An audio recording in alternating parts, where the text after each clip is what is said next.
और नेपाल वालों, मैं गलत नहीं बोल रहा हूं, इंडिया से ज्यादा नेपाल के अंदर जिना सस्ता है। इंडिया से ज्यादा नेपाल में जिनाकारी सस्ती है। किसी भी होटल में चले जाएगी आप, किसी भी जगह पर कॉल गर्ल को बुला सकते हैं आप, बहुत आजादी है।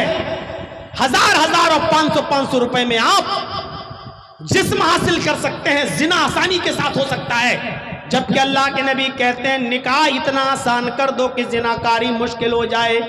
यानी 1000, 2000, 5000 रुपए में जिना, ये इससे भी आसान कर दो शादी। यानी शादियों में इतना भी खर्चा मत होने दो कि 1000, 2000 रुपए का भी खर्चा हो। जाओ निकाह को इतना आसान कर दो कि जिनाकारी मुश्किल हो जाए। करेंगे आप? 30 सालों से जर्जीज तकरीरें कर रहा है, 30 सालों से। ऐसे ऐसे घरानों को जानता हूं, ऐसे ऐसे घरानों को जानता हूं मेरे भाइयों, जिन्होंने अपनी बेटियों की शादी पर लोन लिया। उन्होंने 300, 400 बारातियों का पेट भर दिया। उनको उनकी मर्जी के मुताबिक chicken, mutton, fish fry item सब नाश्ता करा दिया। बैंक का लोन अदा करने के लिए, बैंक का कर्जा अदा करने के लिए उन्होंने अपने 20 साल खत्म कर दिए। पता चला अब तक उन्होंने जो पैसा जमा किया वो सूद था, अभी जो रकम ली थी वो बाकी है। 20 साल के बाद भी वो आज भी मेरे भाइयों अपनी बेटियों के नाम पर कर्ज लिया हुआ बैंक का अदा नहीं कर पा रहे हैं। 20 साल से जो जमा किया है वो सूद में गुजर गया, मूलधन अभी बाकी है। और बेगैरतो लड़की वालों के यहाँ किस मुंह से खाने चले जाते हो? तुम्हारा कलेजा कितना बड़ा है? तुम लड़की के घर बैठकर कैसे अपने हलक से पानी उतार लेते हो? तुम चिकन और मटन का आइटम कैसे उतार लेते हो? तुम्हारे पेट में जाने के बाद कैसे वो हजम हो जाता है? तुम्हारी गैरत क्यों नहीं जाती? तुम्हें शर्म क्यों नहीं आती? तुम लड़की वाले के यहाँ कैसे खा लेते हो? तुम्हें हया क्यों नहीं आती? तुम्हें शर्म क्यों नहीं आती? आज भिगो भिगो के मारूंगा तुम्हें। कैसे लड़की वाले क्या ठूस लेते हो? शर्म नहीं आती? शादियों को आसान करो। अल्लाह के नबी जनाब मोहम्मद रसूलुल्लाह सल्लल्लाहु अलैहि वसल्लम ने इन तमाम चीजों में आसानियां पैदा फरमाई। ये दीन जहां दीन तौहीद है, ये दीन जहां दीन रिसालत है, ये दीन जहां अंधेरों को और बुराइयों को खत्म करता है, ये दीन जहां बेशर्मियों बेहयाई को खत्म करता है, ये दीन वहीं पर आसानियां भी पैदा फरमाता है। आसानी पैदा करो, आसानी। अल्लाह के नबी सल्लल्लाहु अलैहि वसल्लम के पास एक औरत आई, और सुनो नौजवानों, हंसी आएगी तुम्हें हंसी। एक औरत आई और आकर बैठ गई। बुखारी की रिवायत किताबुन निकाह। अल्लाह के नबी ने कहा कैसे आना हुआ? वो कहती है आपसे निकाह करना चाहती हूँ। कहती है कि मैं अपने आप को पेश कर रही हूं आपके लिए, मैं आपसे शादी करना चाहती हूं। आप चुप हो गए। उस औरत ने दूसरी बार कहा अल्लाह के रसूल मैं आपसे निकाह करना चाहती हूं। आप फिर खामोश। उसने तीसरी बार कहा अल्लाह के रसूल मैं आपसे निकाह करना चाहती हूं। आप तीसरी बार भी खामोश। वहां बहुत से साहबा बैठे थे। एक साहबी ऐसे ही बोले जैसे मैं बैठा हूं आपके सामने और आप बैठे मेरे सामने। ऐसे अल्लाह के नबी के सामने चंद साहबा बैठे थे। उनमें से एक साहबी को जरूरत थी शादी की, तो उन्होंने कहा अल्लाह के रसूल वो आपसे बार बार कह रही है मैं आपसे निकाह करना चाहती हूं, आप कुछ बोल ही नहीं रहे हैं। अगर आपको जरूरत नहीं है तो मेरा करा दीजिए। अगर आपको जरूरत नहीं है तो मेरा करा दीजिए, मुझे तो जरूरत है। आए हाय। अल्लाह के नबी ने कहा अच्छा तुम्हें जरूरत है निकाह की? कहा का देखो मैं तो नहीं कर सकता हूं, लेकिन अगर तुम करना चाहते हो तो मैं इससे बात करता हूं। अरे औरत मैं तो अब नहीं करूंगा निकाह, लेकिन ये तैयार है, क्या इसके साथ शादी करेगी? इसके साथ निकाह करोगी? सीधा सा जवाब। अरे अल्लाह के रसूल आई तो आपके लिए थी, लेकिन अगर आप नहीं करना चाहते हैं तो इसके साथ कर दीजिए, जबरदस्ती नहीं। इस हदीस से कितने मसले पता चल रहे हैं। कोई लड़की भी किसी लड़के से डायरेक्ट कह सकती है कि मैं आपसे शादी करना चाहती हूं। लड़का भी कह सकता है किसी लड़की से कि मैं तुमसे निकाह करना चाहता हूं, लेकिन एक बार, उसके बाद जिंदगी भर जब तक शादी ना हो जाए तब तक मोबाइलों पे बात मत करना, वो गलत है। और अगर बात करना बहुत ही जरूरी है, बगैर बात किए हुए रह नहीं पा रहे हो तो कम से कम निकाह कर लो। लेकिन निकाह करोगे नहीं, अभी मोटरसाइकिल देने को है नहीं उसके पास, और सादा निकाह आप करेंगे नहीं। उस औरत ने कहा कि आपके लिए आई, आप नहीं कर रहे हैं तो इसके साथ कर दीजिए। अल्लाह के नबी ने कहा कि ठीक है, तुम मेहर क्या दोगे अपनी बीवी को? मैं इसके साथ तुम्हारा निकाह कर दूं तो क्या दोगे तुम मेहर?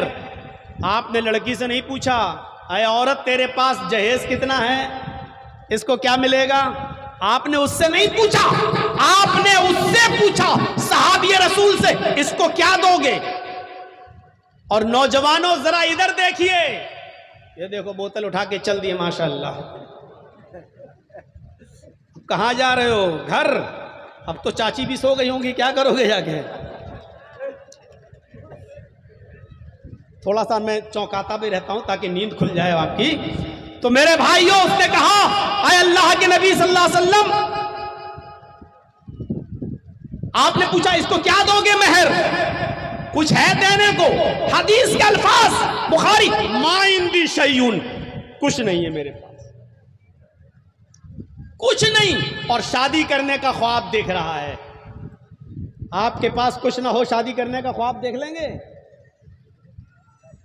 आपके पास कुछ नहीं और शादी करने का ख्वाब नहीं देख सकते आप। आपने कहा रे मेहर तो दे, कुछ तो, क्या देगा? कहा कुछ है ही नहीं तो दूंगा क्या? आपने कहा अपने घर जाओ और देखो कुछ मिल जाए तो लेकर आओ। वो घर गए और घर से वापस आए, कहते हैं मां वजदतु शैअन, कुछ नहीं मिला घर में। आपने उनसे कहा दोबारा जाओ। कहा अल्लाह के रसूल जब कुछ है ही नहीं तो बार बार क्यों भेज रहे हैं? कहा इल्तमिस खातमम मिनल हदीद, लोहे की अंगूठी मिल जाए तो वही ले आओ। लोहे की, सोने की नहीं, चांदी की नहीं, लोहे की। अभी आप ये दुकानों पे चले जाएं तो मिल जाएगी 4-5 रुपए की लोहे की अंगूठी, सस्ती। आज के जमाने में भी 4-5 रुपए की मिल जाएगी, 10 रुपए की मिल जाएगी। आपने उससे कहा इल्तमिस खातमम मिनल हदीद, लोहे की अंगूठी ही मिल जाए तो जाओ वही ले आओ। वो दोबारा गया और घर से वापस आकर कहता है मां वजदतु खातमम मिनल हदीद, आए अल्लाह के रसूल लोहे की अंगूठी भी नहीं। गरीबी का आलम देख रहे हो नौजवानों, धनोशा वालों, नेपाल वालों। उसके घर में 5 रुपए की उस जमाने की लोहे की अंगूठी भी नहीं। कहता अल्लाह के नबी लोहे की अंगूठी भी नहीं मिली। आपने कहा ओह, तो बगैर मेहर के कैसे निकाह करूं? कुछ भी नहीं है। कहने लगा एक चीज है मेरे पास। सुनो नौजवानों, क्या चीज है उसके पास?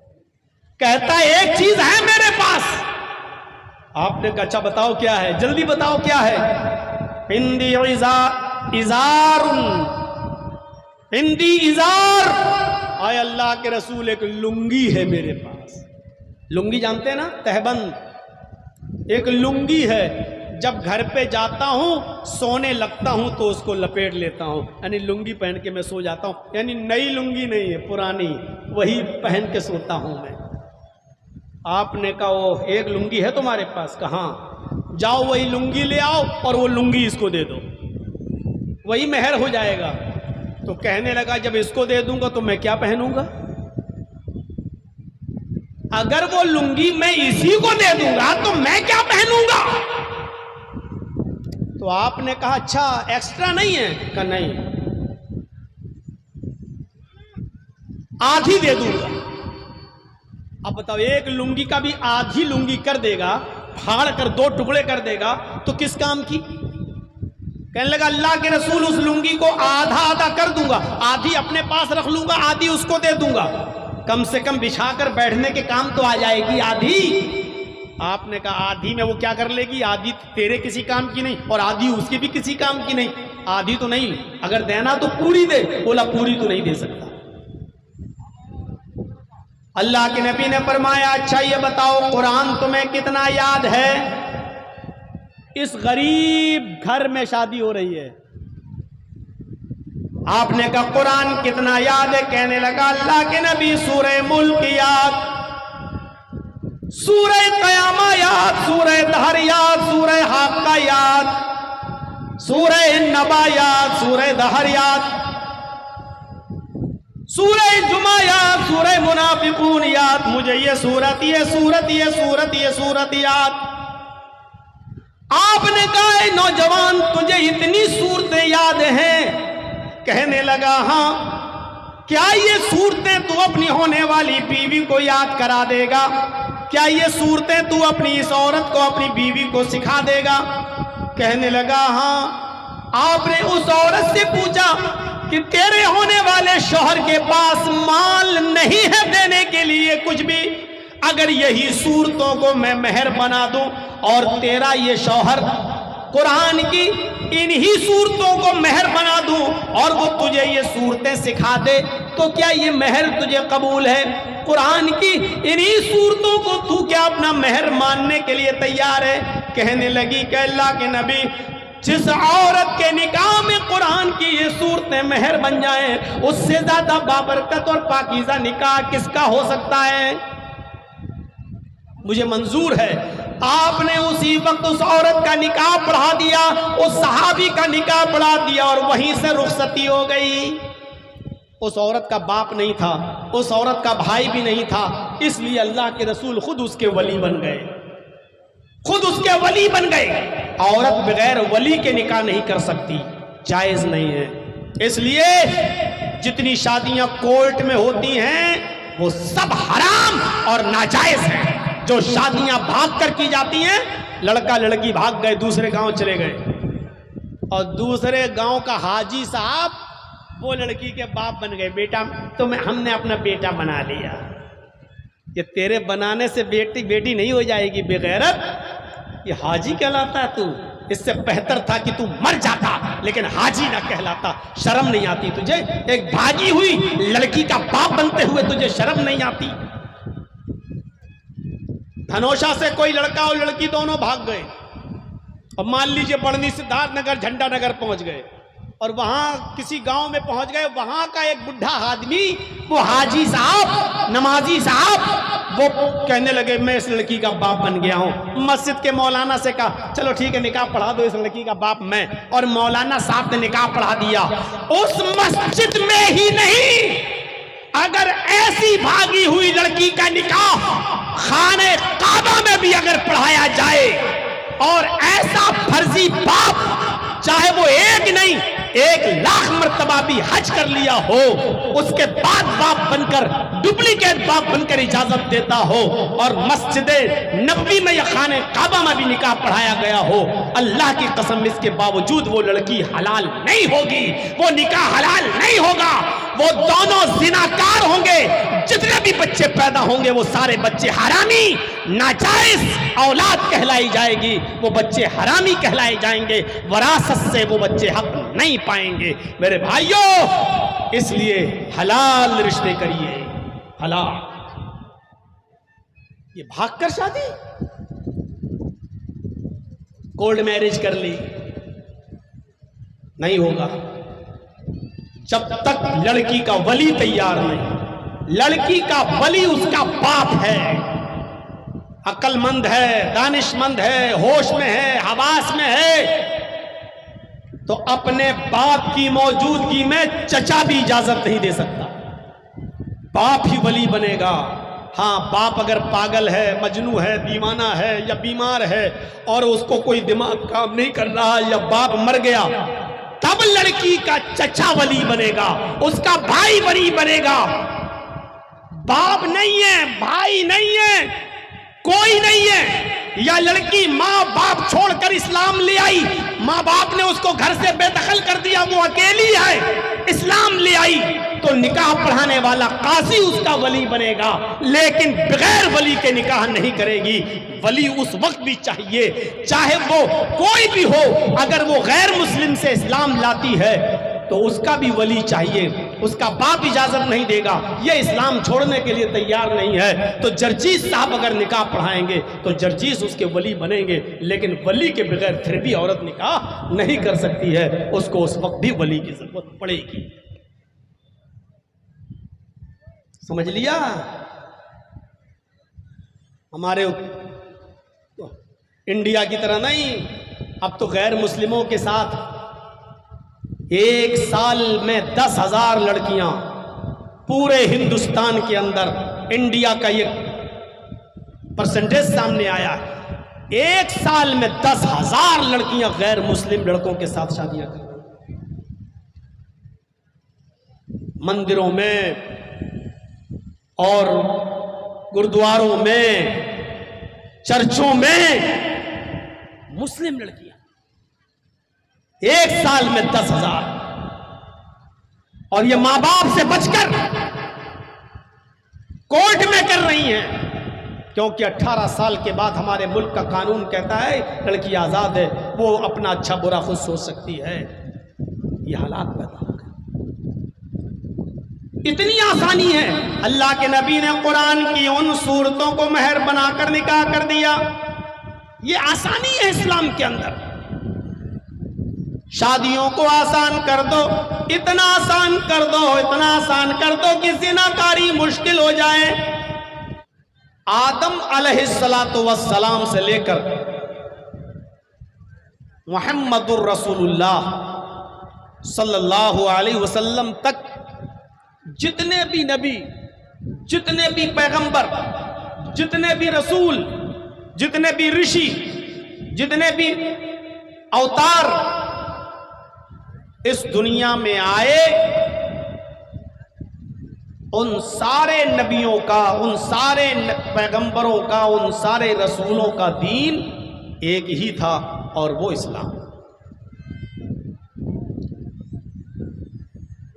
और ये सबके लिए अल्लाह ने जो दीन नाफिज किया है उसमें बंटवारा नहीं है, वो सबके लिए है। और नेचुरल जो चीजें होती हैं वो सबके लिए होती हैं। इस्लाम भी एक नेचुरल रिलीजियस है, एक मजहब है। देखिए हवा, अल्लाह ने जो हवा चलाई, ये हवा जो हमें और आपको महसूस होती है, जिस हवा से हम और आप जीवित हैं, क्या इसमें बंटवारा है किसी का? क्या कोई हिंदू ये कह सकता है कि हमारी हवा अलग है और मुसलमान की हवा अलग है, यहूदी की अलग है, ईसाई की अलग है, सिखों की अलग है और जैनियों की अलग है? कोई इसका बंटवारा नहीं कर सकता। जो हवा चलती है वो सबके लिए है। अल्लाह ने सूरज की तख्लीक की, सूरज की रोशनी हमें और आपको मिलती है, क्या इस पर किसी का बंटवारा है?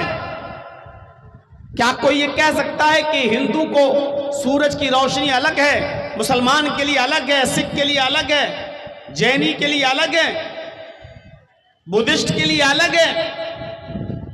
नहीं, चांद की रोशनी सबके लिए, जो बारिश आसमान से बरसती है, नाजिल होती है, उससे हिंदुओं के खेत में भी बारिश होती है, मुसलमानों के खेत में भी होती है, यहूदियों के, ईसाइयों के, बुद्धिस्टों के, सिखों के, जैनियों के। तो जो नेचुरल चीज होती है वो सबके लिए होती है। इस्लाम भी एक नेचुरल मजहब है, रिलीजियस है, ये इंसानों का बनाया हुआ नहीं है, ये अल्लाह की तरफ से उतारा हुआ दीन है, इसलिए ये भी सबके लिए है। कोई ये कह नहीं सकता कि मुसलमानों का दीन अलग है, हिंदुओं का अलग है। अल्लाह ने मुसलमानों के लिए अलग कानून बनाया और हिंदुओं के लिए अलग बनाया, ईसाइयों के लिए अलग बनाया, यहूदियों के लिए अलग बनाया, बुद्धिस्टों के लिए अलग बनाया, जैनियों के लिए अलग बनाया, सिखों के लिए अलग बनाया। ये कोई दावा कर ही नहीं सकता। सबका दीन एक। शरअ लकुम मिनद्दीनि मा वस्सा बिही नूहन वल्लज़ी औहैना इलैक वमा वस्सैना बिही इब्राहीम व मूसा व ईसा अन अक़ीमुद्दीन।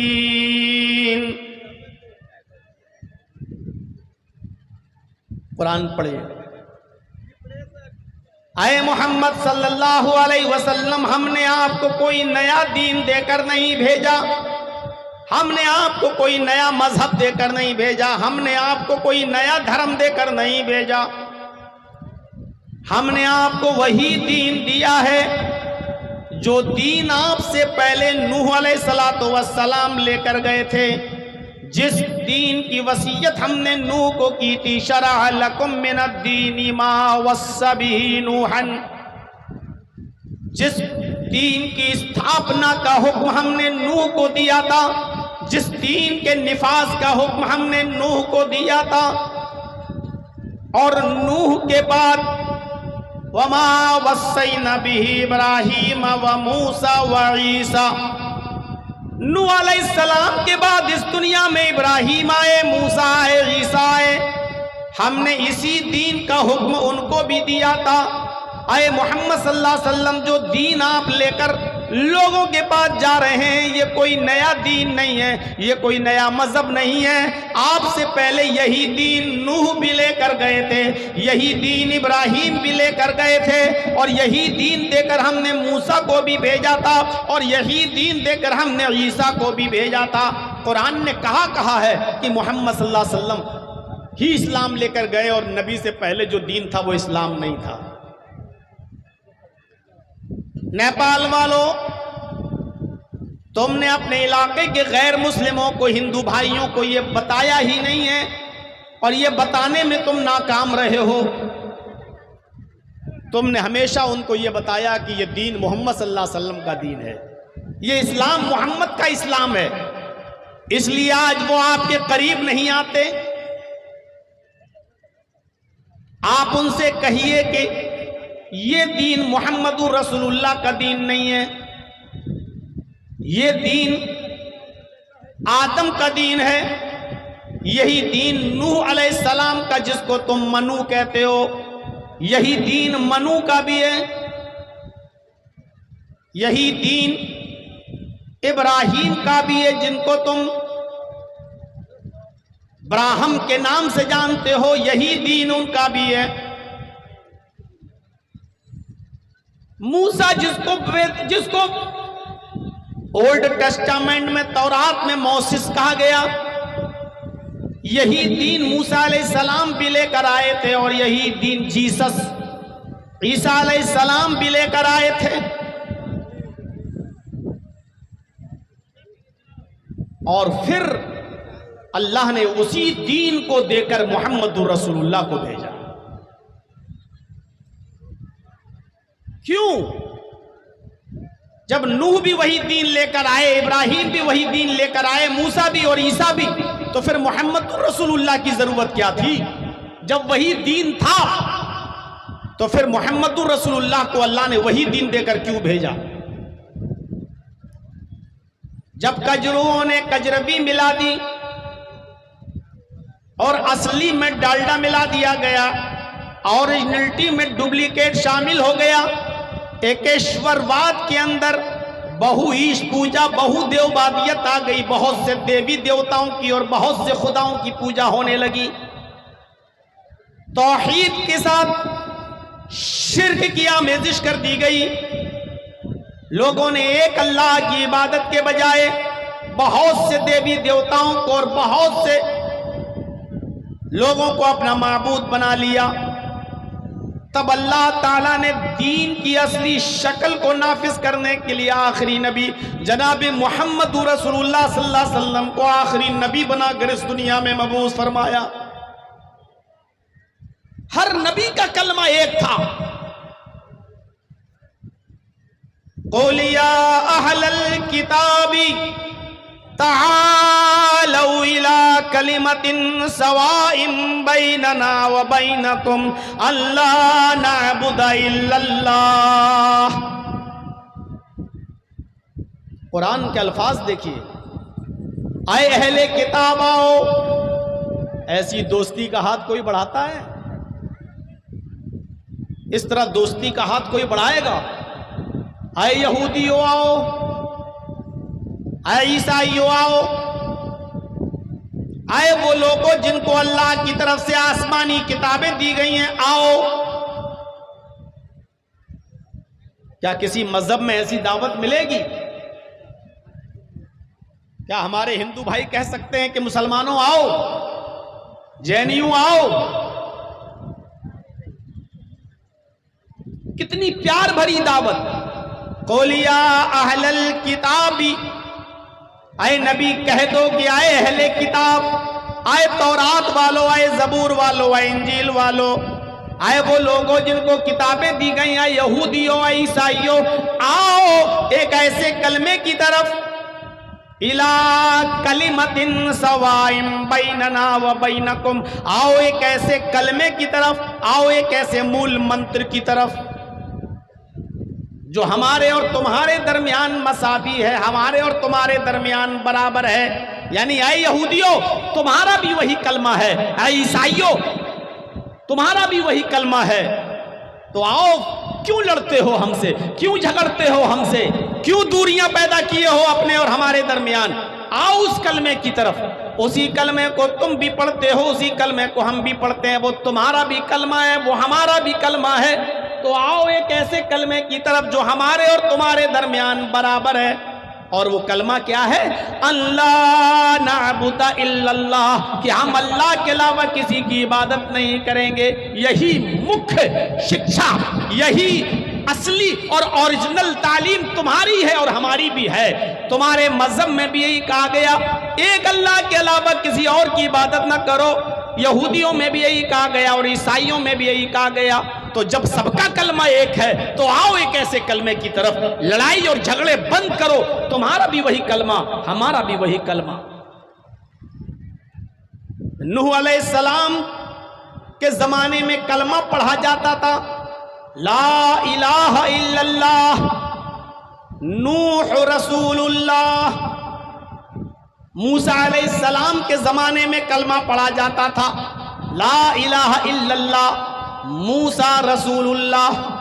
ईसा अलैहिस्सलाम आए तो उनके जमाने में कलमा पढ़ा जाता था, ला इलाहा इल्लल्लाह, ईसा रसूलुल्लाह। और मुहम्मदुर रसूलुल्लाह जब आए तो कलमा पढ़ा जाता है, ला इलाहा इल्लल्लाह, मुहम्मदुर रसूलुल्लाह। तो यही कलमा नूह का था, यही कलमा मूसा का, यही कलमा ईसा का, यही कलमा मुहम्मदुर रसूलुल्लाह का। इसी को अल्लाह ने कहा, तालौ इला कलिमतिन सवाइम बैनना व बैनकुम, आओ एक ऐसे कलमे की तरफ जो हमारे और तुम्हारे दरमियान बराबर है। यही एक कलमा है, सबका है। तो पता ये चला कि यही दीन सबका है। मूसा भी यही दीन लेकर आए, ईसा भी यही दीन लेकर आए, नूह भी यही दीन लेकर आए, और मुहम्मदुर रसूलुल्लाह भी यही दीन लेकर आए। आप ताज्जुब करेंगे, हमारे बिरादरान वतन जो हमारे हिंदू भाई हैं, उनका भी यही कलमा है। वो भी इसी कलमे को पढ़ते हैं। सिर्फ जबान का फर्क है, वरना तर्जमे के एतबार से और मीनिंग के एतबार से कोई फर्क नजर नहीं आता। आज भी आप बाइबिल उठाएं तो यही कलमा देखेंगे, there is no God but God is only one. कोई खुदा नहीं है, सिर्फ एक है, सिर्फ एक। ओल्ड टेस्टामेंट आप पढ़ेंगे, तौरात, उसमें भी यही जुमला है, there is no God but God is only one without second. एक ही है दूसरे के बगैर, एक ही खुदा है, एक ही अल्लाह है दूसरे के बिना, विदाउट सेकंड, दूसरे के अलावा, यानी दूसरा शामिल नहीं, बिल्कुल वही। ला इलाहा इल्लल्लाह वाहदहू ला शरीका ला, अल्लाह के अलावा कोई माबूद नहीं, वाहदहू वो अकेला है, ला शरीका ला उसका कोई शरीक नहीं है। But God is only one, वो अकेला है, विदाउट सेकंड, दूसरा नहीं है दूसरे के अलावा। ये तौरात में लिखा हुआ है।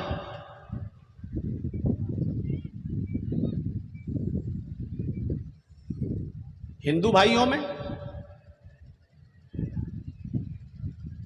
बहुत आम मंत्र है, एकम ब्रह्मादित्य नास्ते नास्ते किंचन।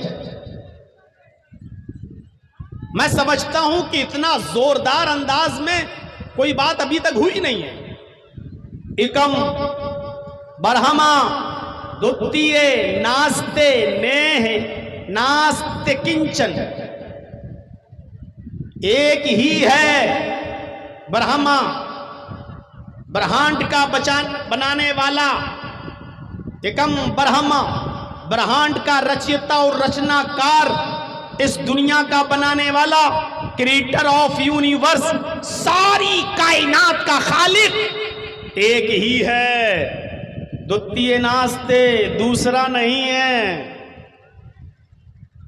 इस मंत्र को पढ़ने में कोई एतराज है किसी को? द्वितीय नास्ते, दूसरा नहीं है, ने बिल्कुल नहीं है, ना ना हरगिज नहीं, किंचन जरा सा भी नहीं।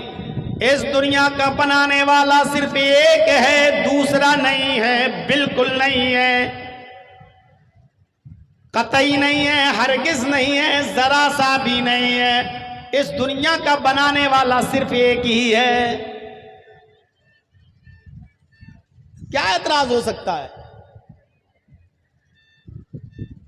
तो पता ये चलता है कि जितने भी नबी इस दुनिया में आए सबकी दावत एक थी, सबका कलमा एक था। अब इंसानों ने, वो आपके यहां पर भी और हमारे यहां पर भी, इन लोगों ने तब्दीलियां कर दी। हिंदू भाइयों ने अल्लाह को छोड़कर 33 करोड़ देवी देवता बना लिए। 33 करोड़। हिंदू भाइयों में तो गिनती भी है, मुसलमानों में वो भी गिनती नहीं। 33 करोड़ हिंदू भाइयों में।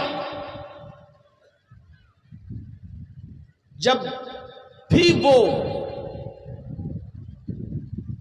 वो करेंगे भक्ति, उनके यहां ये लिखा है मनुस्मृति में कि एक देवी या एक देवता को आपको रोजाना डेली प्रसन्न करना है, खुश करना है, और अपनी जीवन में, अपनी जिंदगी में सबको खुश करना है। लेकिन एक दिन में एक ही खुश होगा, सब नहीं। अब ये बताओ कि हैं कितने? 33 करोड़। और एक देवी या एक देवता एक दिन में खुश होगा, तो 33 करोड़ देवी देवताओं को खुश करने के लिए कितना दिन चाहिए? 33 करोड़।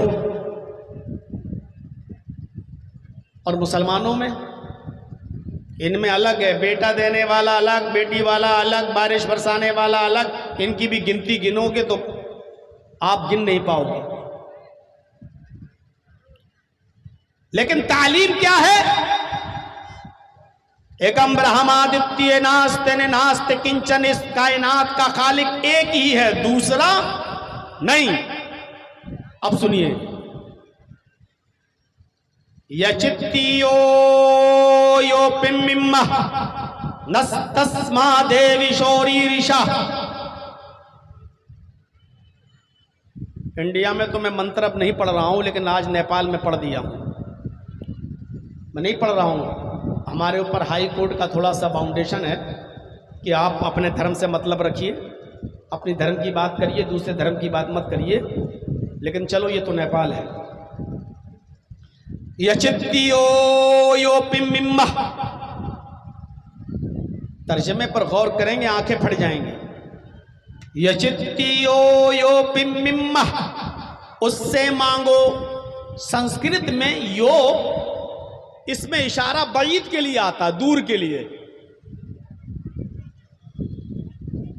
यचित्ती इंपरेटिव सेंटेंस है, फेले अम्र, जिसका माना होगा मांगो, याचना।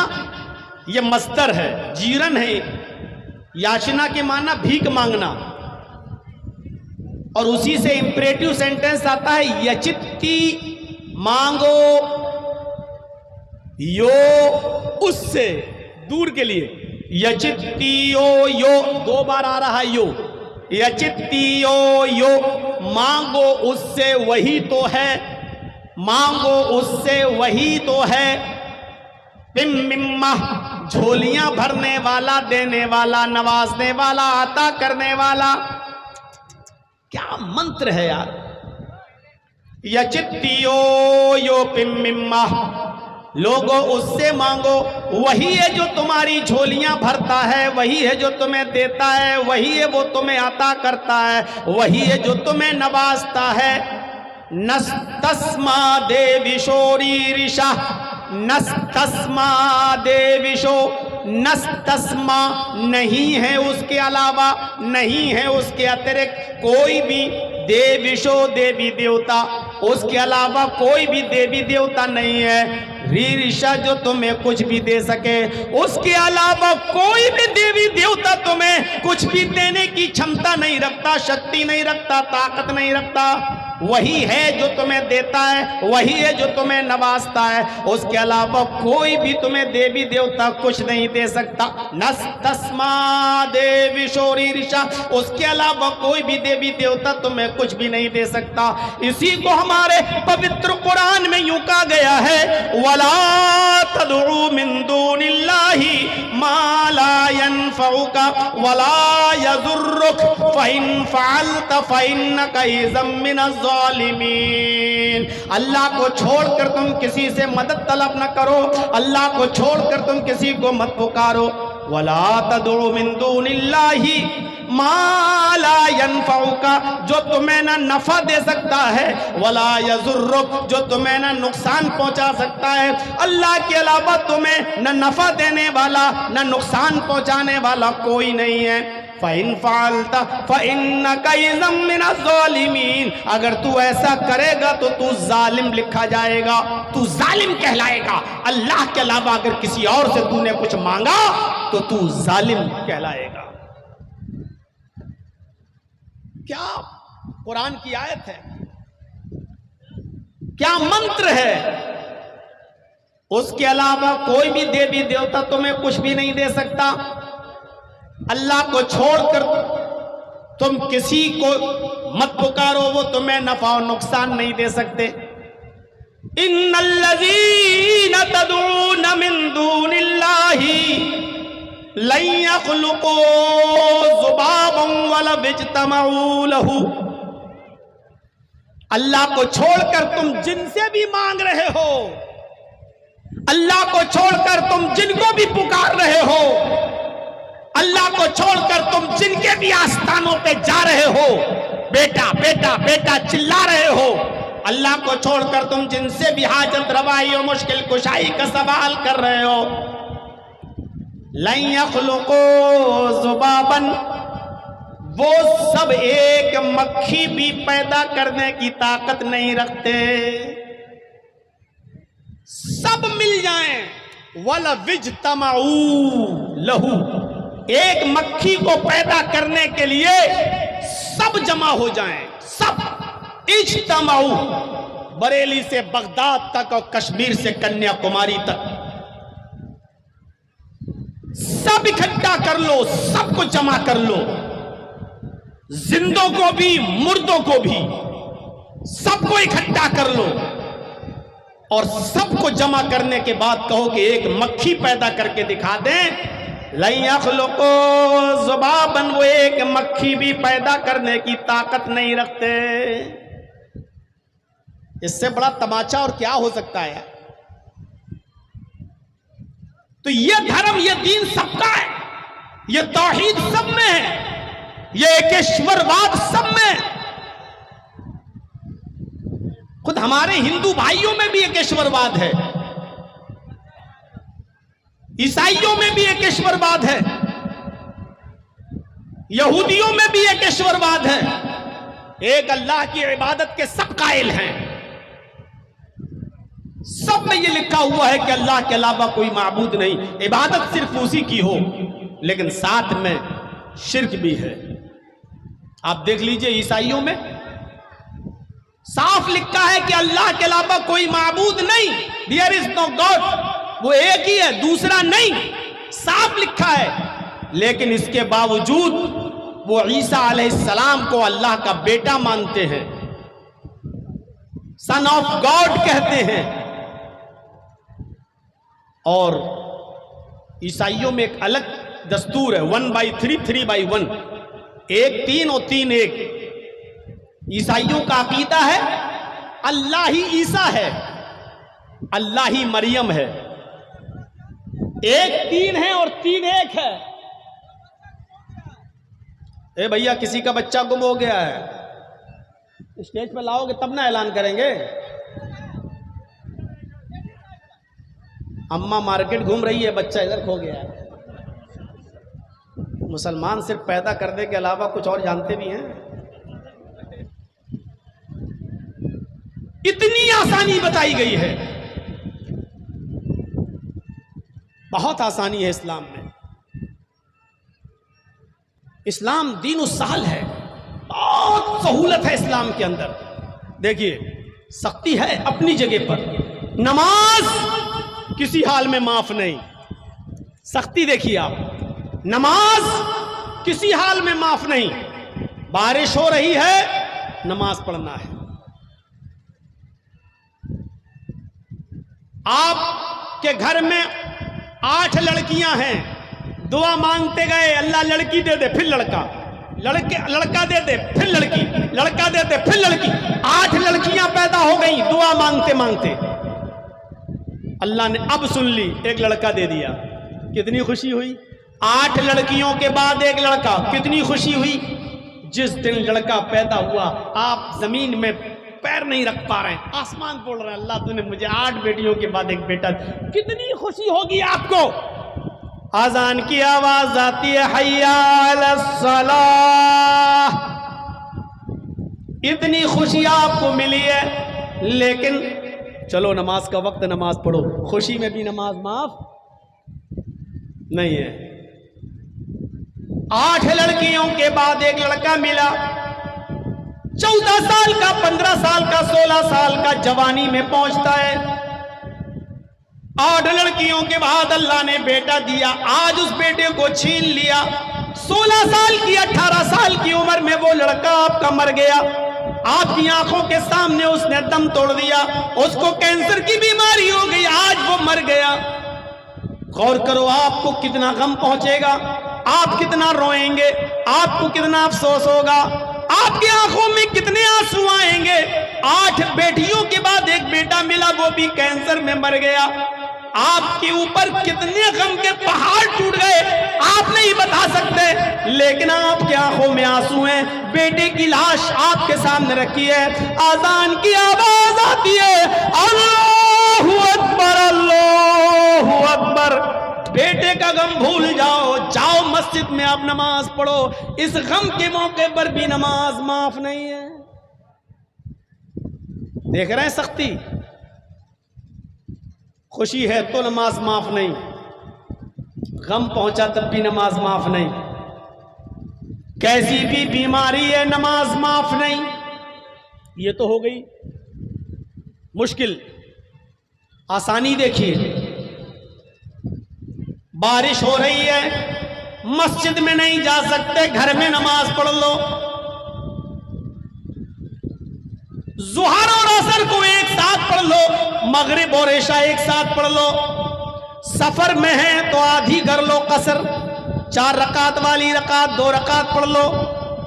जमा बैन सलातैन, 2 नमाजों को एक साथ जमा कर लो। बीमार है, खड़े होकर नमाज नहीं पढ़ सकते, बैठ के पढ़ लो, बैठ के नहीं पढ़ सकते हो तो लेट के पढ़ लो, इशारे से पढ़ लो, हाथ हिला के पढ़ लो, लेकिन पढ़ लो। ये आसानी भी है, सहूलत भी बहुत है। एक सहूलत और बताऊं, इस्लाम के अंदर देखिए आसानी कितनी है। एक सहाबी आए, सुनो मेरे भाइयों, बड़ा दिलचस्प वाकया। एक सहाबी आए और आकर अल्लाह के नबी के पास बैठ गए। आपने कहा क्या हुआ, मुंह लटकाए बैठे हो, अफसोस में बैठे हो, गम के मारे हो, क्या बात है, टेंशन है, कुछ परेशानी, क्या बताओ। हलक तो या रसूल अल्लाह, मैं हलाक हो गया, अरे अल्लाह के नबी मैं नष्ट हो गया, मैं बर्बाद हो गया।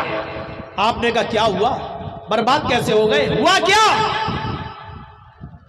अल्लाह के नबी, रोजे की हालत में मैंने अपनी बीवी से हम बिस्तरी कर ली।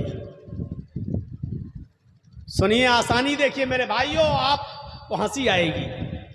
अल्लाह के नबी, रोजे की हालत में मैंने ऐसा काम कर लिया, मैं रोजे से था और बीवी से मिल लिया। आपने कहा ओ चलिए, बीवी थी तुम्हारी कि हाँ। कहा कि इस कफारा अदा करना होगा, प्रायश्चित, पनिशमेंट, सजा। का क्या है अल्लाह के रसूल बताइए।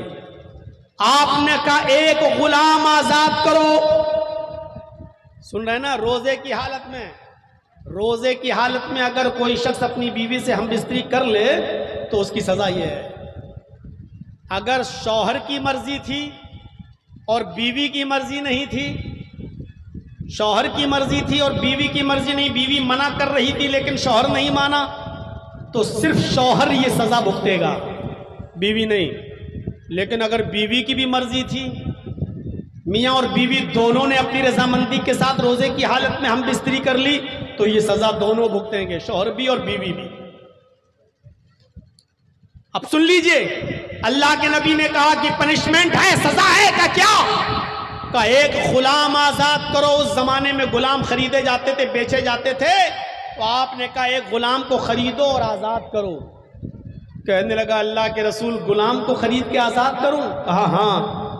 आपने कहा, उस सहाबी ने कहा अल्लाह के रसूल, पूरी जिंदगी मुझे दूसरे की गुलामी करते हुए हो गई, मैं खुद दूसरे की गुलामी करता रहा, मेरे पास इतना कहां है कि मैं गुलाम खरीद के आजाद करूंगा। मेरे पास ये ताकत नहीं है, मैं गुलाम खरीद के आजाद नहीं कर सकता, मेरे पास इतनी वसाअत नहीं, इतनी इस्तिताअत नहीं। अल्लाह के नबी ने फरमाया अच्छा तो बचोगे नहीं, दूसरा ऑप्शन भी है। अगर तुम्हारे पास गुलाम आजाद करने की ताकत नहीं है तो 60 रोजे रखो। 60 रोजे, 7 नहीं, 5 और 2 7 नहीं, 50 और 10 60। कितने रोजे रखो, 60। ये रोजा तो खराब हो ही गया। जिस रोजे में आपने अपनी बीवी के साथ हम बिस्तरी कर ली, ये रोजा खराब, ये तो पूरा करना ही है, इसकी तो कज़ा करना पड़ेगी, बाद में रखना पड़ेगा। इसके अलावा 60 रोजे और 60, और वो भी कंटिन्यू, रेगुलर, तसलसल के साथ, पैदर पे, मुसलसल, बीच में एक दिन का भी गैब नहीं होना चाहिए, एक दिन का भी गैब नहीं होना चाहिए। 55 रोजे आपने रख लिए, 50 और 5 55 आपने रख लिए, थक गए, अच्छा एक दिन और सस्ता लेते, एक छोड़ दूंगा, कल 5 रह गए, मैं कल सस्ता लूं, उसके बाद पूरे कर लूंगा 5, एक दिन रेस्ट कर लूं। जहां आपने एक दिन का रेस्ट किया, एक रोजा छोड़ा, 55 रोजे बेकार। अब फिर से 1 से 60 रखो। कितनी सख्त सजा है। उसके साथ जो आपकी अपनी बीवी है, उसके साथ हम बिस्तरी कर ली तो, और जो दूसरों के साथ कर लेते हैं वो सोचें, जो दूसरी औरतों के साथ या दूसरी लड़कियों के साथ रोजे की हालत में जिना करें, वो अपने बारे में सोचें। ये अपनी बीवी के साथ अगर जिमा कर रहा है तो उसकी ये सजा है। हाँ, अगर बीमार हो गया, बुखार आ गया, बीमार हो गया, डॉक्टर ने कह दिया नहीं अब रोजा नहीं रख सकते हो, दवा खाना है, अगर बीमारी की वजह से छोड़ दिया रोजा तो कोई बात नहीं, तो जितने छूट गए उतने कोई बात नहीं, जितने रख लिए वो हो गए, जितने अब रह गए वो बाद में पूरे कर लो। लेकिन बिला किसी उज़्र के और बिला किसी बीमारी के अगर आपने छोड़ दिया तो अब तक जितने रखे सब बेकार, अब फिर से रखो आप 1 से 60। उज़्र है तो कोई बात नहीं, चलेगा। तो आपने देख लिया क्या कहा, 60 रोजे रखो मुसलसल पे दर पे कंटिन्यू। कहने लगा अल्लाह के नबी कितने का? 60। पतला दुबला आदमी था। अल्लाह के नबी ये भी नहीं हो सकता। कहा क्यों? कहा 1 रोजा तो रखा नहीं गया, 1 रोजा रखा तो देखो अपनी बीवी से हम बिस्तरी कर बैठा, आप कह रहे हैं 60 रोजे रखो। 1 रोजा तो रखा नहीं जा रहा, 60 रोजे कैसे रख लूंगा? 1 रोजा तो रख के कंट्रोल नहीं कर पाया, बीवी से मिल बैठा, आप कह रहे हैं 60 रोजे नहीं कर पाऊंगा। अल्लाह के रसूल ये भी ताकत नहीं है मेरे अंदर। आपने कहा अच्छा रुको, एक और ऑप्शन है तुम्हारे लिए। का क्या? का 60 मिस्कीनों को खाना खिलाओ, 60 गरीब फकीर लोगों को, मिस्कीनों को, मोहताजों को खाना खिलाओ। हंसने लगा। आपने कहा क्यों, क्या बात है, 60 मिस्कीनों को खाना भी नहीं खिला सकते?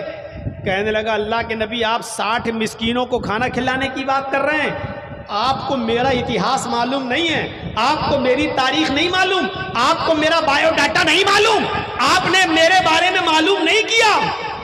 मैं मिस्कीन को फकीर को खाना खिला पाऊंगा? अरे सुबह उठ जाऊं तो मेरे घर में नाश्ता नहीं बनता, शाम को कभी भूखा सोना पड़ता है, मेरे घर में 2 टाइम का खाना हमें नहीं मिलता, मेरी बीवी को नहीं मिलता, 60 मिस्कीनों को हम खाना खिलाएं? आए अल्लाह के नबी अगर सुबह खा लूं तो शाम को भूखा सोता हूं, शाम को खा लूं तो सुबह भूखा उठता हूं, खुद हमें अपने खाने के ठिकाने नहीं, हम 60 मिस्कीनों को खाना कहां से खिलाएं? 60 मिस्कीनों को खाना भी नहीं खिला सकता हूं मैं।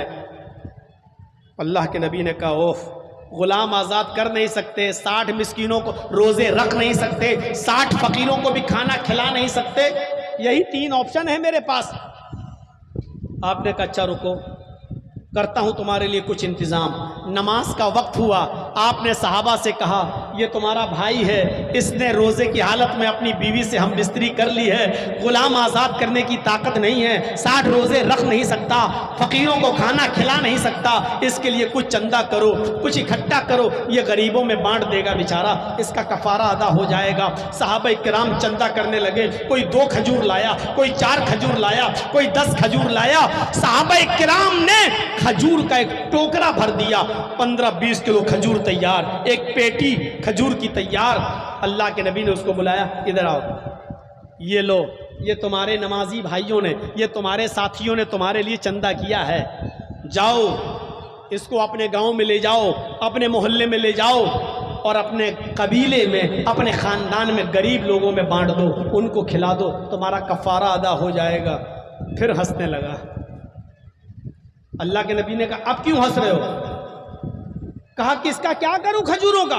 कहा अपने गांव में, अपने कबीले में, अपने खानदान के गरीब लोगों को खिला दो, उनमें बांट दो। कहने लगा अल्लाह के रसूल, मैं उस अल्लाह की कसम खा के कहता हूं जिसके कब्जे में मेरी जान है, पूरे खानदान में, पूरे कबीले में, पूरे गांव में मुझसे ज्यादा गरीब कोई है ही नहीं,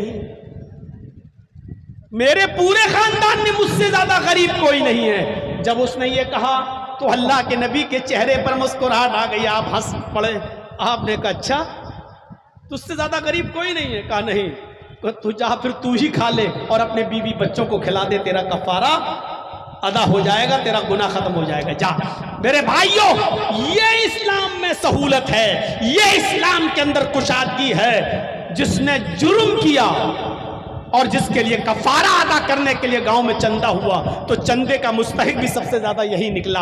इतना गरीब आदमी था। तो इस्लाम इस तरीके की सादगी पैदा करता है। तो जिन गरीब बच्चियों के पास कुछ नहीं है देने लेने के लिए, क्या उनका घर नहीं बसेगा? जिन नौजवानों के पास कुछ नहीं है खिलाने पिलाने के लिए, क्या वो बेचारे निकाह नहीं करेंगे? मेरे भाइयों, उनको निकाह करना चाहिए। अल्लाह ताला कहता कुरान में, इन यकूनु फुकरा, अगर तुम फकीर हो गए, युगनिहिमुल्लाहु मिन फज़ले, तो अल्लाह तुम्हें अपने फजल से रिस्क देगा, अपने फजल से तुम्हें रोजी रोटी देगा, अल्लाह तुम्हें अपने फजल से गनी कर देगा। अरे लोगों, तुम निकाह कर लिया करो। अगर तुम फकीर होगे तो अल्लाह तुम्हें गनी कर देगा, अल्लाह तुम्हें गनी कर देगा। यानी गरीब लोगों को भी निकाह कर लेना चाहिए। अल्लाह ने कहा अगर तुम गरीब होगे, फकीर होगे तो निकाह के बाद अल्लाह तुम्हें गनी कर देगा, अल्लाह तुम्हें बेनियाज कर देगा, अल्लाह तुम्हें सारी चीजों से नवाज देगा, तुम्हें जरूरत ही नहीं पड़ेगी। लालच मत कीजिए, लालच कैसे तुम्हारी इज्जत गवारा कर लेती है। अरे मौलाना साहब हम क्या ठूस लेते हैं, मौलवी साहब भी तो ठूस लेते हैं। मौलवी तो सबसे पहले चला जाता है, साहब उसको तो 1000 रुपया मिलेगा निकाह पढ़ाने का। अब तो ज्यादा हो गया ना, कितना 10,000 कितना 12 नेपाली 12।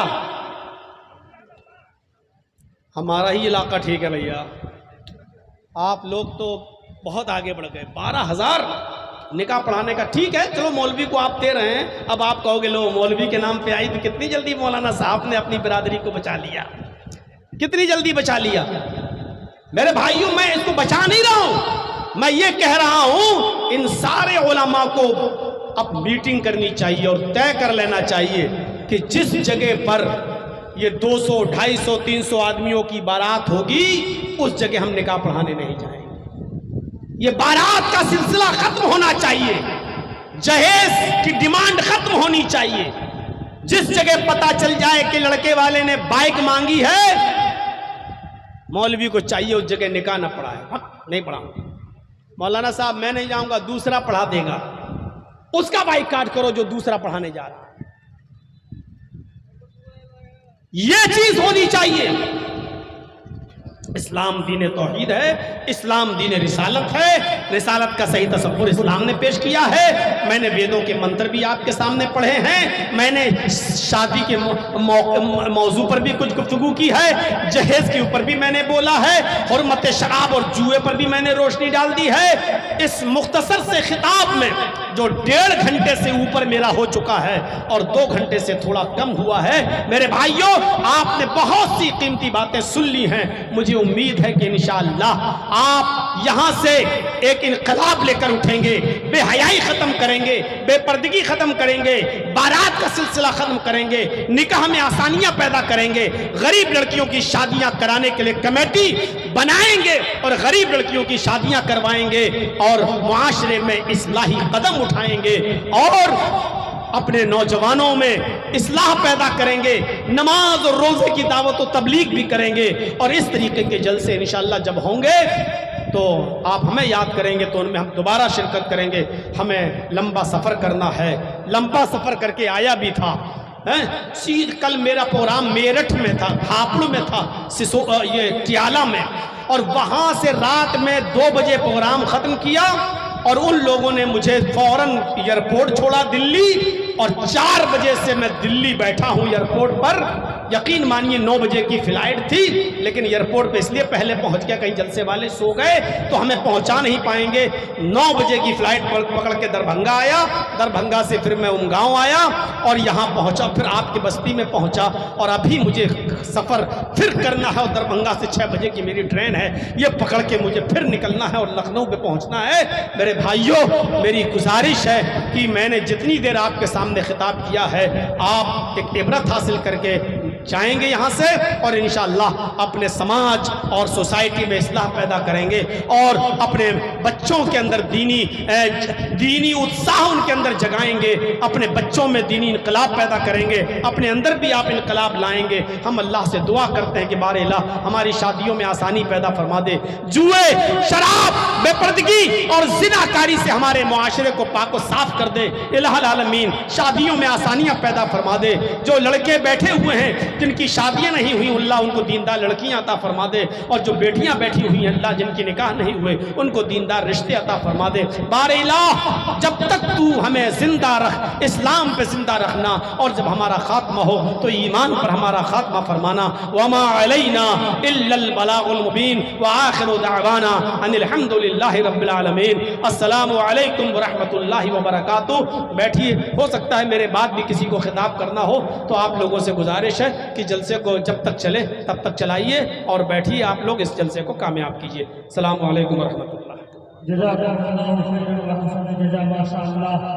इनकी तकरीर में दरिया की रवानी देखी, इनकी तकरीर में दरिया की रवानी देखी, गुंजो गुल की रंगीन जवानी देखी। अब बन के बरसने पर हम बंदों पर बहुत एहसानात किए हैं, उसकी बड़ी नेमतें हैं हम इंसानों पर। उसकी नेमतें इतनी ज़्यादा हैं कि अगर कोई बंदा अल्लाह की नेमतों को गिनना चाहे, काउंट करना चाहे, शुमार करना चाहे तो वो नहीं गिन सकता। इन तउद्दू नेमतल्लाहि ला तुहसूहा, अगर तुम मेरी नेमतों को गिनना चाहो, मेरी नेमतों को शुमार करना चाहो, मेरे एहसानात को काउंट करना चाहो तो तुम ऐसा नहीं कर सकते, तुम्हारी ताकत नहीं। मैथमेटिक्स फेल हो जाएगी, तुम गिन नहीं सकते। तुम्हारा दिमाग फेल हो जाएगा, दिमाग की नस तुम्हारी फट जाएगी, ब्रेन हैमरेज हो जाएगा। तुम हमारी नेमतों को गिन नहीं सकते, शुमार नहीं कर सकते। उसकी बहुत ज़्यादा नेमत है। इंसान बनाया, कितनी बड़ी नेमत। लक़द ख़लक़नल इंसान फ़ी अहसनी तक़वीम। फिर उसने हमें और आपको मुसलमान बनाया, ये एक और बड़ी नेमत। उसने हमें और आपको कुरान करीम जैसी एक मुक़द्दस किताब अता फरमाई जो क़यामत की सुबह तक उसका कोई ज़बर और ज़ेर तो बहुत दूर, उसका एक नुक्ता भी कोई बदल नहीं सकता, कोई चेंज नहीं कर सकता। उसने हमें और आपको जनाबे मोहम्मद रसूलुल्लाह सल्लल्लाहु अलैहि वसल्लम का उम्मती बनाया, ये उसकी एक और बड़ी नेमत। उसने हमें और आपको इस्लाम की दौलत अता फरमाई। कितने इनामात हैं उसके, कितने एहसानात हैं। ये इस्लाम जिसको हम मानते हैं, जिसको हम तस्लीम करते हैं, जिसके हम कायल हैं, जिस पर हम चलते हैं, ये इस्लाम क्या है। कुरान करीम में अल्लाह रब्बुल आलमीन ने इसी इस्लाम के ताल्लुक से फरमाया, वमन यब्तगी गैरल इस्लामी दीनन फलन युक़बल मिन्हु। इस्लाम को छोड़कर अगर कोई तुम दूसरा दीन तलाश करोगे, इस्लाम को छोड़कर अगर कोई तुम दूसरा दीन तलाश करोगे, किसी दूसरे दीन पर अमल करोगे, फलन युक़बल मिन्हु, तो वो दीन तुम्हारा हरगिज़ कबूल नहीं किया जाएगा। इस्लाम को छोड़कर कोई भी दीन, कोई भी मजहब जिसको हम और आप या कोई भी तलाश करेगा, तो अल्लाह रब्बुल आलमीन ने साफ तौर पर फरमा दिया कि हम उसके दीन को कबूल नहीं करेंगे, वो रिजेक्ट। वहुवा फिल आखिरति मिनल खासिरीन। इस्लाम को छोड़कर किसी दूसरे दीन पर अमल करने वाला, किसी दूसरे दीन को तलाश करने वाला आखिरत में नुकसान उठाने वालों में से हो जाएगा, खसारा उठाने वालों में से हो जाएगा। ऐसा क्यों? इस्लाम के अंदर ऐसी क्या खुसूसियत है? जर्जी साहब ये बात इसलिए नहीं कह रहे हैं क्योंकि हम मुसलमान हैं और इस्लाम को मानते हैं, नहीं,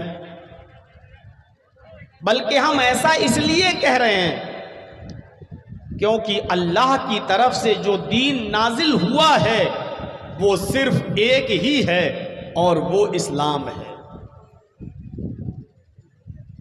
इस्लाम के अलावा जितने भी मजहब, जितने भी दीन, जितने भी धर्म इस दुनिया में पाए जाते हैं, मौजूद हैं, वो सब इंसानों के बनाए हुए हैं, हमारे और आपके ईजाद करना है, अल्लाह का नहीं। अल्लाह का सिर्फ एक ही दीन है जो नाजिल किया है और वो है इस्लाम।